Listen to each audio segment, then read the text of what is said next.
Hello and welcome to How to Start Up, a podcast for anyone starting a company. This is a collection of conversations with people who have all successfully started, run and even sold their own companies, sharing not only professional but personal experiences on what we should be doing now, next or never. Hosted by me, Juliet Fallowfield, founder of PR consultancy for startups, Fallowfield & Mason. Founding a company can involve daily challenges and difficult decisions.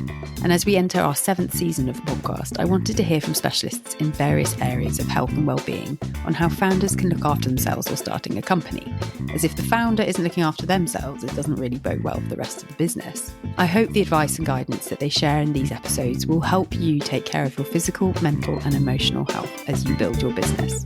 In this episode, we hear from Lenice Brothers, a leading nutritionist and yoga teacher specialising in women's health, hormones and the menstrual cycle.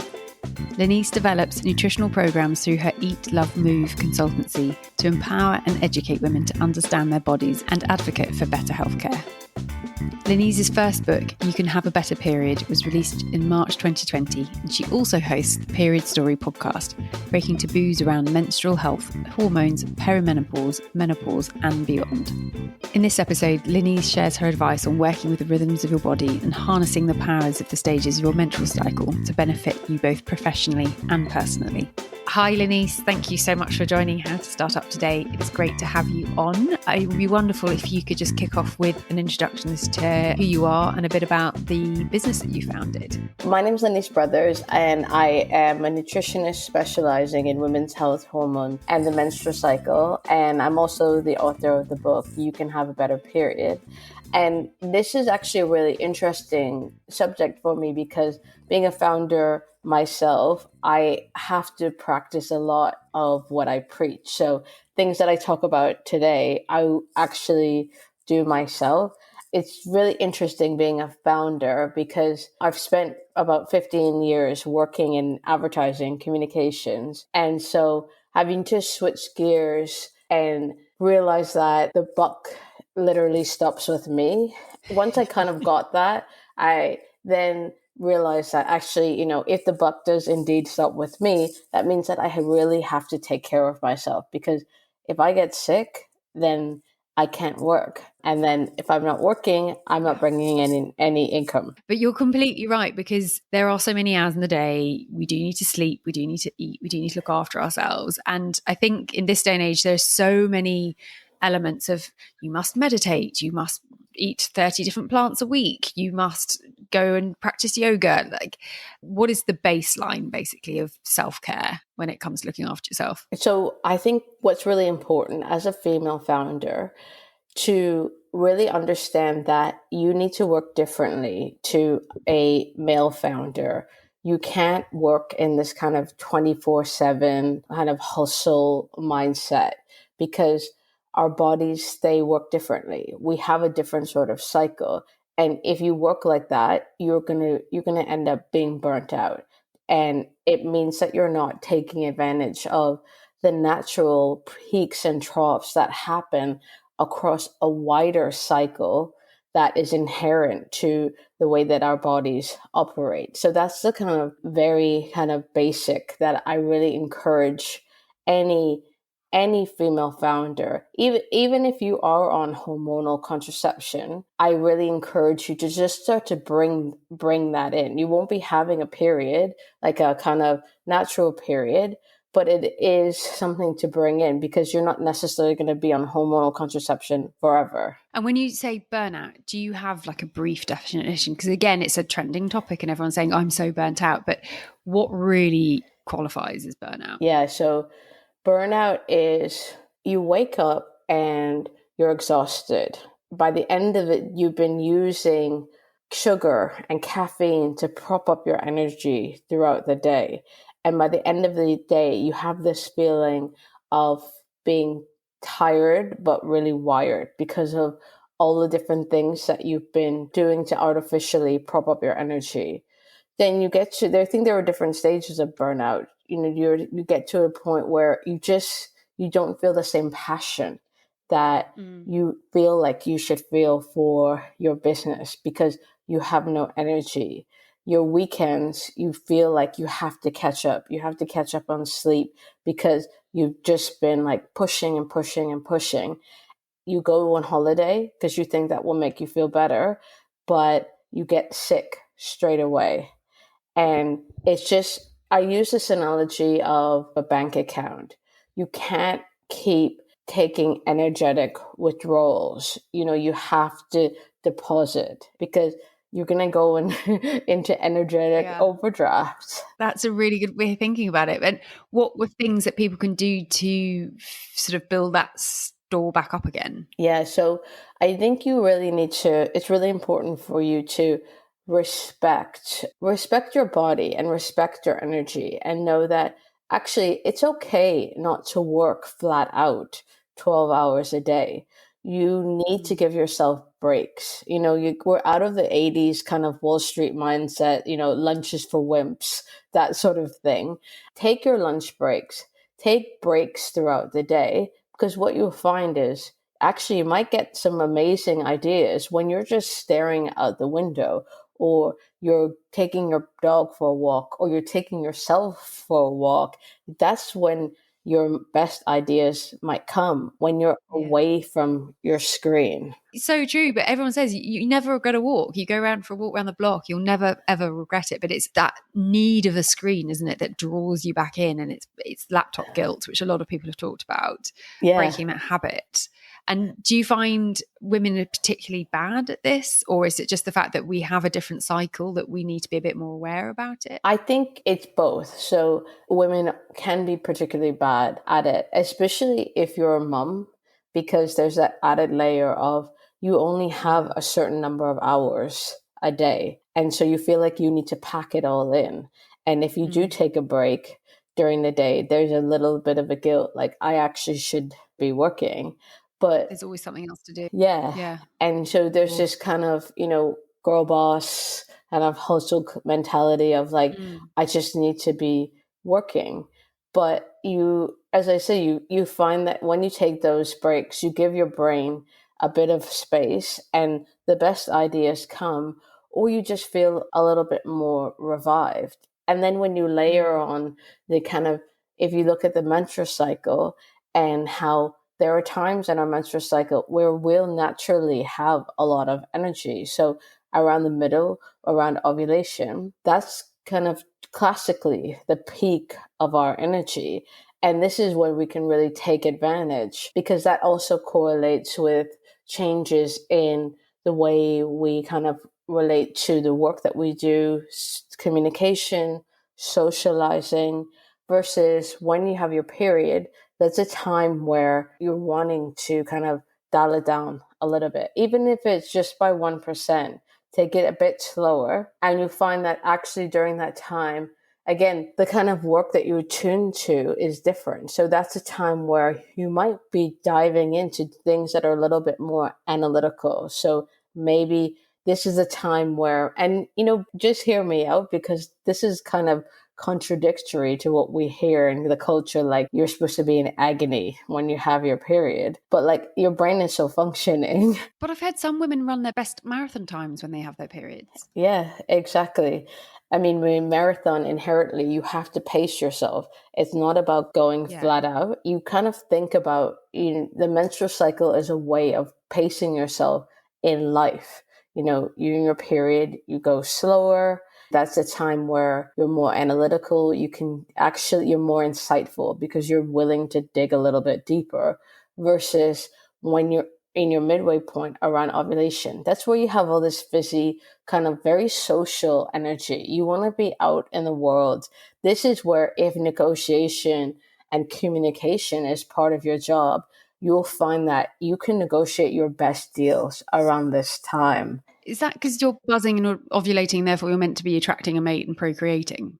Is that when you sort of your best self, as it were? Yeah, classically it's your best self. Your estrogen, which is your feminizing hormone, is at its peak, but you also have this peak of testosterone, which is connected with confidence, better communication. So this is where, when we understand our menstrual cycles, it can give us a real advantage at work. It doesn't always work. Sometimes you have to give a presentation when you have your period. But even, Yeah. you know that, and you can pace yourself during when you have to do that, because you know that, okay, actually, I just need to take a little bit more time over this because maybe I'm a little bit more tired, but I can do this. That is fascinating. So if you had your own month end, as it were, you could do mapping when you're going to be doing your accounts, mapping when you're doing your business. In the world of a startup and starting a company, obviously you don't have that much control over your diary. And as much as I'd say my biggest failing is my diary management and overbooking it or accepting too many meetings. I try to bring in no meeting Monday, work from home Wednesday, free for all Friday, but trying to have like some rules and structure in place in my calendar. But that was just week by week. But I didn't think about it in terms of the cycle. Is there anything else around that female founders in particular should be aware of, or any sort of other golden nuggets that you've unearthed in your research? Yeah, so if you kind of look at your calendar week by week, but if you take a wider view, and if you're looking at it across however many days your cycle is, so that might be 28 days. For some other women, it might be 27, 20, 30, whatever it is. If you kind of are able to say, okay, maybe early on in my menstrual cycle, when I have my period, this is where I'm not going to, if it's possible, I'm not going to schedule any big meetings during this time. But equally, what I find is that around ovulation, because you feel great and you start to kind of pack your calendar because you're like, oh yeah, I can do it. It's fine. And then you get like a couple weeks later and you're like, why did I do this? Yeah. Yeah. I had a colleague once on a Friday. She's like, I said, what are you thinking about, Hannah? And she's like, I'm wondering how Monday Hannah is going to feel about Friday Hannah leaving this not done. I think I'm going to do it now. So Monday Hannah's grateful. But it's the same thing as like with those weeks apart. You're like, who was this person that built my calendar like this? Oh, it was me. Great. Well done. Yeah. It was when I was on a high and Yeah. thought I could do it all. So just be really aware. So obviously tracking your period is super important. Yeah. Being aware of your cycle. Yeah, just being really aware of your cycle. There's lots of different ways you can track it these days. So, you can there's lots of apps. So Moody is it's a great British startup. That's a great app to track your period, but then also look at everything beyond your period in the rest of the menstrual cycle. You can I use an Apple Watch to track mine. You can use the Notes app in your phone. You can use pen and paper. I think the main thing is that if you're not tracking, just see how you can build that in. Even if it's just, when does your period start? When does it end? And then when are you ovulating? Like, that's the kind of very basic that I would encourage anyone with a period to do. And in terms of, as we said, time is the most precious resource when you're starting a company. Are there other factors in terms of nutrition, sleep, any other areas around that? Should you factor in more sleep around certain times of your cycle? Or I know you said to go a bit slower or kind of give yourself a bit more bandwidth over the time when you have your period, but anything else that we should learn about the cycle? Yeah, I think really when it comes to sleep, sleep is the foundation of our health. And again, this is another thing that I see a lot, this idea of, okay, well, I can just kind of skimp on sleep during the week and then I can catch up at the weekend. But really, our bodies, they love a routine. They love a rhythm. We're very cyclical beings in lots of different aspects. And sleep is one of the fundamentals. So just something like going to bed around the same time every evening and waking up around the same time, it honestly, it feels like such a drag, but it makes such a difference because your body, it's such a tune to, okay, I know I'm going to be going to bed around 10:30. It gives your brain the opportunity to wind down, which is so important as a founder because you literally could work every hour of the day. But, if you say to yourself, I'm going to have these boundaries, and, boundaries are really important in lots of aspects of our lives. But when it comes to sleep, being really boundaried about that wind down time, screen time, and then the time that you actually go to sleep and the time that you wake up. And then, of course, then you layer in the cycle where there are going to be times where you might need a bit more sleep. So during your period, you might feel like, oh, actually, maybe I should go to bed a little bit earlier because I just feel quite tired. I feel quite drained, because having a period and like what is actually happening physiologically is quite an energetic process.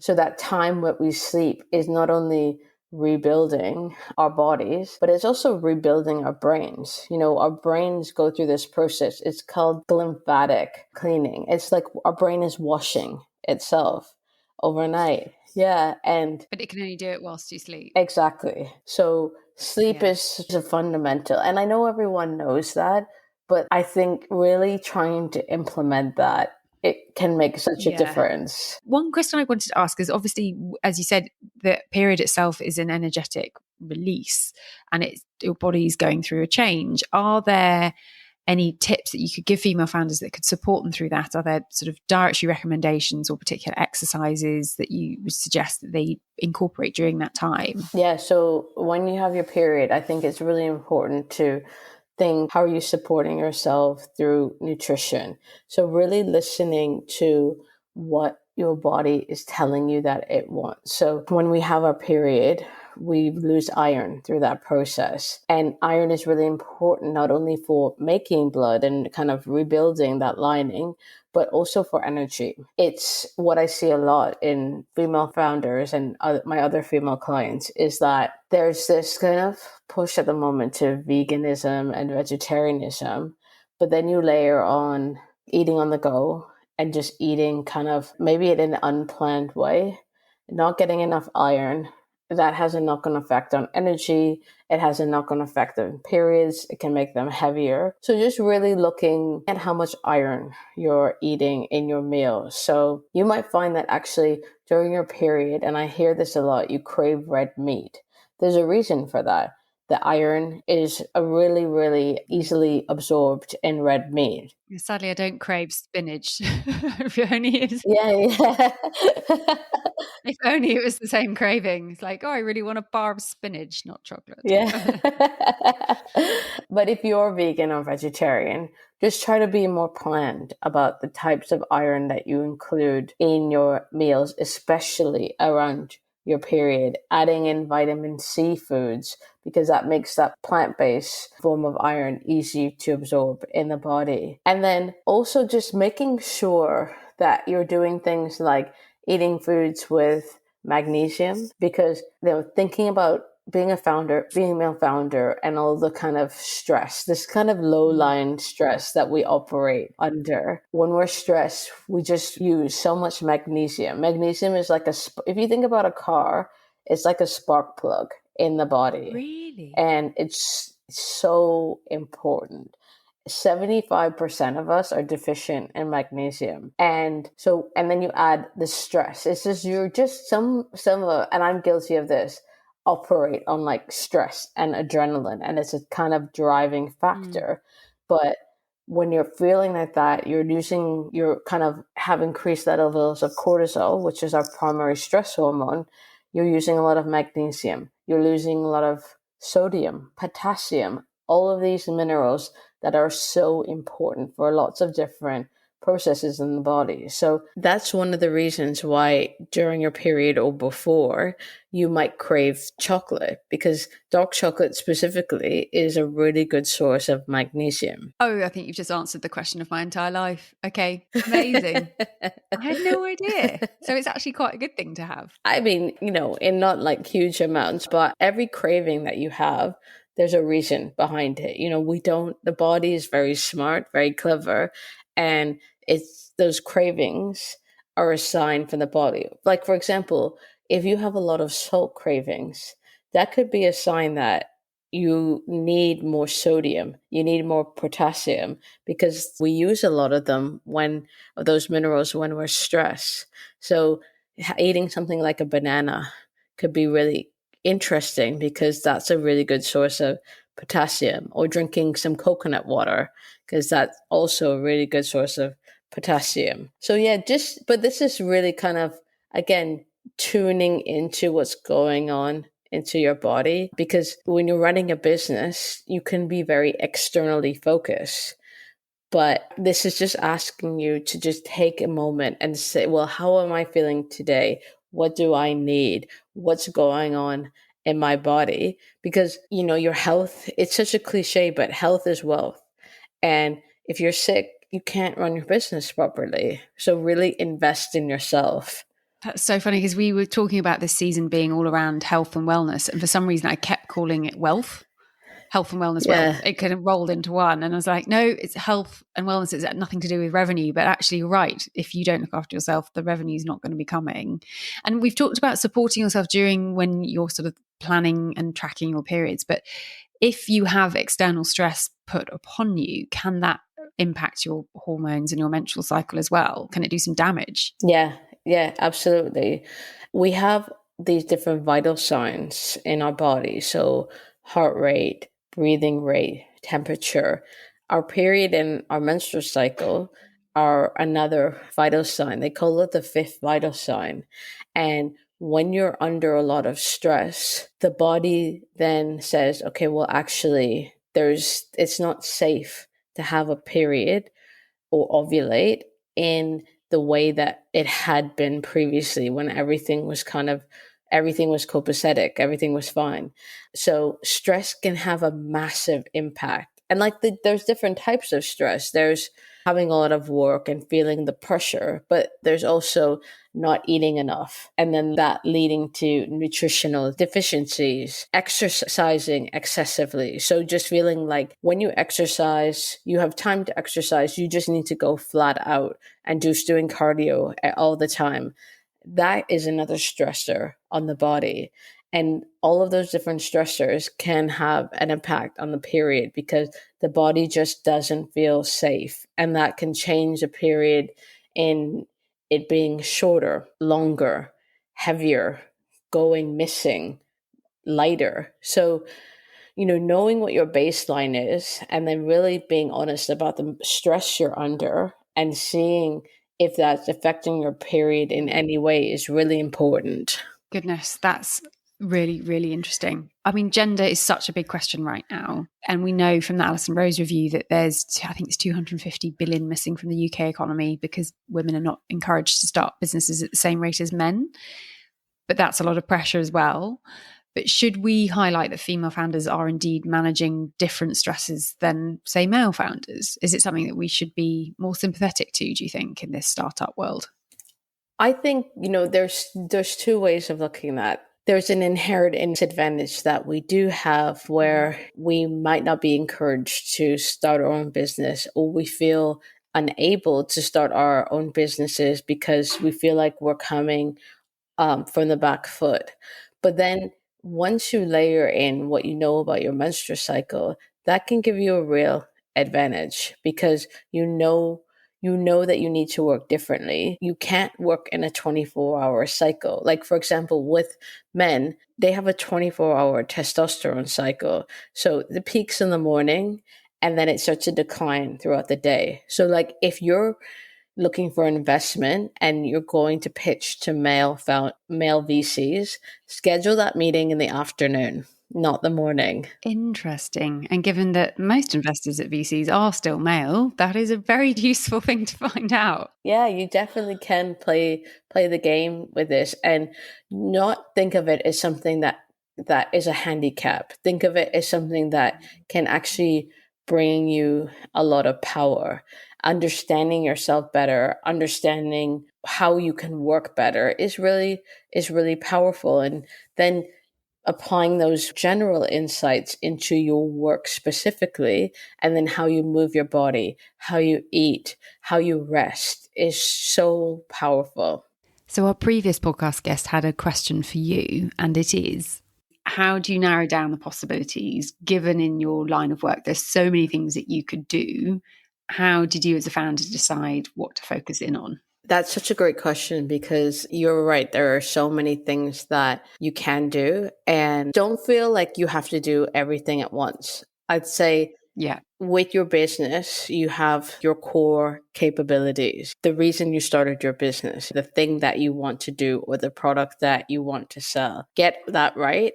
and then build, because it is nice to have lots of different options. And as a service-based business, it's nice to know that I'm not relying on one income stream. You've diversified revenue portfolio, which lots of people tell me about. Exactly. Yeah. Amazing. Thank you. And what question would you like to ask the next guest? What is the biggest mistake that you've made, and how has that mistake helped your business? What have you learned from that mistake? And is there anything else you'd like to add? Because I've learned so much in half an hour, but I'm sure we could cover so much more. But is there anything else you particularly like to share? Yeah, I would just say that understanding your body, understanding your menstrual cycle can give you a lot of power. It can feel complicated, but it doesn't have to be. Just those basics of when does your period start, when does it end, and when you ovulate they're a really good starting point. And if you want to learn more about all of this, you can pick up my book, You Can Have a Better Period, which goes through all of this in so much detail. How to eat, how to move your body, how to reduce your stress. And yeah, it's a great resource. Amazing. Well, thank you for doing all the research and writing it, because I'm sure it'll be a very useful tool to many, and we'll link to it in the show notes, of course. But thank you so much for your time today. It's been wonderful chatting to you. Thanks for having me. If you'd like to contact Lenise, you'll find all of her details in the show notes, along with a recap of the advice that she has so kindly shared and a link to her book. Thank you for listening to How to Start Up. I hope these conversations offer you some confidence, encouragement, and reassurance that you're on the right track. If you enjoy this podcast, I'd be so appreciative if you were to rate, review, and subscribe, as it will really help other people starting a company discover it.